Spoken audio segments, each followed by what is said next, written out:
আসসালামু আলাইকুম গাইস। তো আজকে দেখাবো আজকের দুপুরের খাবারে কি কি আয়োজন ছিল। তো গাইস সম্পূর্ণ ভিডিওটা দেখবেন এবং আজকের দুপুরে কি কি দারুণ মজাদার খাবার ছিল সম্পূর্ণ আপনাদের দেখাবো। সর্বপ্রথম ছিল মাছ এবং দেখুন কত সুন্দর করে মাছটা রান্না করা হয়েছে এবং সাথে ছিল মুরগি গোস্ত ভুনা। কালার্সটা দেখতে বুঝতে পারতেছেন যে কতই সুস্বাদু হয়েছে। খুবই সুস্বাদু ছিল মুরগি গোস্তটা। আপনারা কারা কারা মুরগি গোস্ত খেতে পছন্দ করেন অবশ্যই জানাবেন। তো সাথে আছে লেবু। দুপুরের খাবারে লেবু হলে খাবারের স্বাদ অনেক সুন্দর হয়, এটা অবশ্যই জানেন।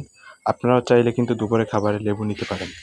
তো গাইস আমি সর্বপ্রথমে প্লেটে ভাত নিয়ে নিলাম। দেখুন আমি সর্বপ্রথমে ভাত নিয়ে নিলাম। ভাতের পরে আমি খুব সুন্দর করে সর্বপ্রথম যে খাবারটা খাবো সেটা হয়েছে মাছ দিয়ে খাবার খাওয়া হবে।